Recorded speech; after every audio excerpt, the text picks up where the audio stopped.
మల్లారెడ్డి గారు పవర్ రేట్లు ఒక్కసారిగా జై తెలంగాణ. మరి వారు నుంచి ఎంపీగా కావడం, మరి ఇక్కడ నుంచి చివరిలో ఉన్న మేడ్చల్ వరకు వారు అన్ని చూస్తున్నారు కాబట్టి ప్రజలు ఈ 3 నెలల పాలన ఎలా ఉందో మరి వివరించి చెప్పినారు. ధన్యవాదాలు అన్న. మరి ఇప్పుడు మరి గట్టిగా మీరు చప్పట్లు కొడుతూ మరి మన సాయన్న గారి బిడ్డని ఈరోజు మన బీఆర్ఎస్ క్యాండిడేట్ నివేదిత గారిని మాట్లాడాల్సిందిగా కోరుతాం. గట్టిగా చప్పట్లు కొట్టాలమ్మా.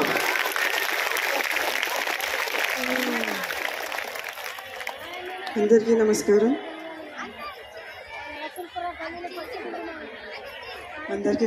అండి. ఇక్కడ విచ్చేసిన పెద్దలకు, మా మల్లారెడ్డి గారికి, మా ఇన్ఛార్జ్ శ్రీధర్ రెడ్డి గారికి, మా అందరు బోర్డు మెంబర్స్కి పేరు పేరున ధన్యవాదాలు. మా అందరు వార్డ్ ప్రెసిడెంట్స్కి, మా ముఖ్య లీడర్లకు, మా చైర్మన్లందరికీ, ఇక్కడ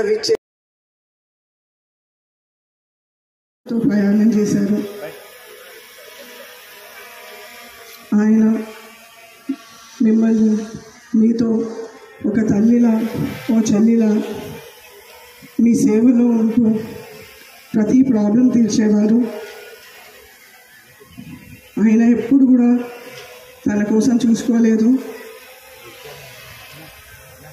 ప్రజలు వచ్చారు అంటే టైంకి ఫుడ్ కూడా తినేవారు.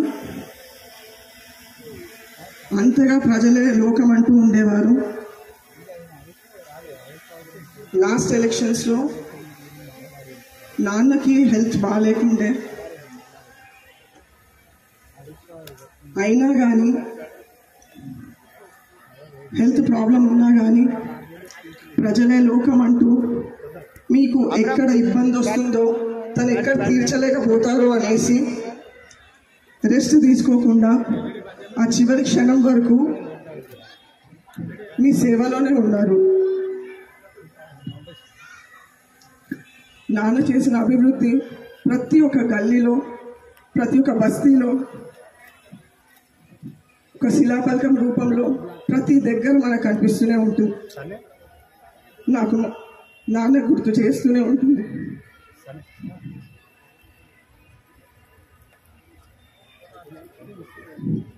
నాన్న నీడ మా మీద నుండి పోయినప్పటి నుండి మా చెయ్యి వదలకుండా కేసీఆర్ గారు మా మీద నమ్మకం ఉంచి చెల్లికి ఈ బాధ్యతనిచ్చారు.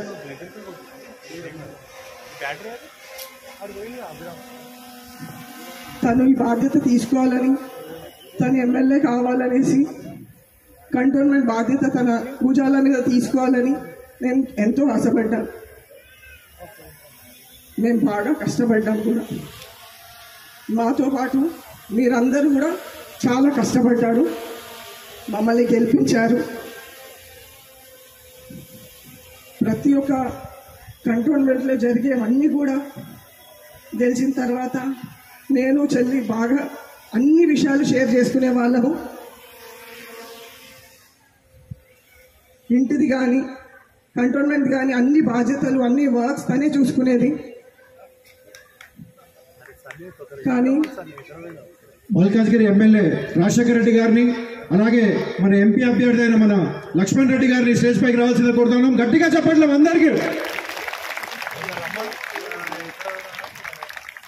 మరి ఎంపీ అభ్యర్థిగా ఉన్న మన లక్ష్మణ్ రెడ్డి గారిని అందరూ కూడా మరి విషయాలు చూడాలి. అందరూ కూడా మరి సార్ కేసీఆర్ గారు ఆశీర్వాది వారు మీ ముందుకు పంపిస్తా ఉన్నారు.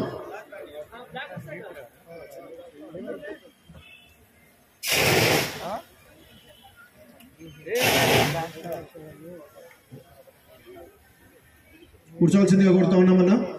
స్వాగతం, సుస్వాగతం మీ ఇద్దరికి. అందరినీ స్టేజ్ పై ఉన్న అందరినీ కూడా కూర్చోవలసిందిగా కోరుతా ఉన్నాం. లాస్ట్ ఇయర్ కూడా మీ అందరితో అంతే కలిసి కష్టపడ్డాను. మీరు ప్రతి ఒక్కరు తనను మీ చెల్లిలా భావించి చాలా కష్టపడ్డారు. మమ్మల్ని గెలిపించారు. గెలిచిన తర్వాత మీకు మేము కృతజ్ఞత చెప్పుకోలేకపోయాము.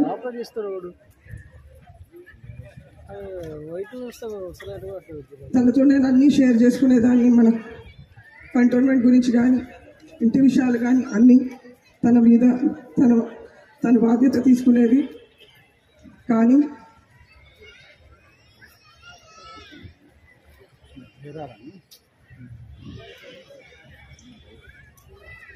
రెండు నెలలు అవుతుంది తనతో మాట్లాడి ఇదే రోజు 2 months ముందు అప్పటి నుండి లాస్ట్ మంత్ లేదు.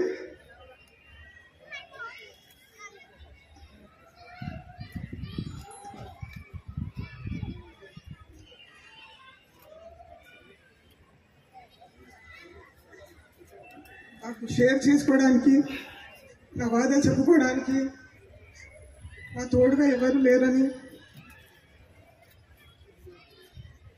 నేను అనుకుంటున్నాను. ఇక్కడ వచ్చేసిన తర్వాత మీ ప్రేమను చూశాక నాకు ధైర్యం వచ్చింది.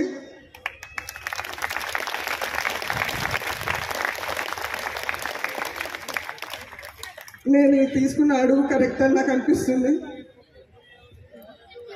నాతో పంచుకోవడానికి మీరందరూ నాకు ఒక చెల్లిలాగా, ఒక అక్కలాగా ఉన్నారని అనిపిస్తుంది.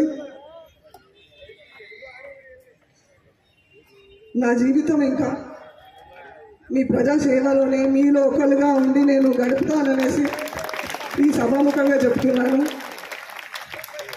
మీరు నాన్నని చెల్లని ఎలా అయితే దీవించారో, ఎలా అయితే మీ సపోర్ట్ చేశారో, ఎలా అయితే మీ ప్రేమను పంచారో, అలానే అదే ప్రేమ నాకు చూపిస్తారని, అలానే నన్ను సపోర్ట్ చేస్తారని గెలిపిస్తా కోరుకు సెలవు తీసుకుంటున్నాను. జై తెలంగాణ, జై తెలంగాణ.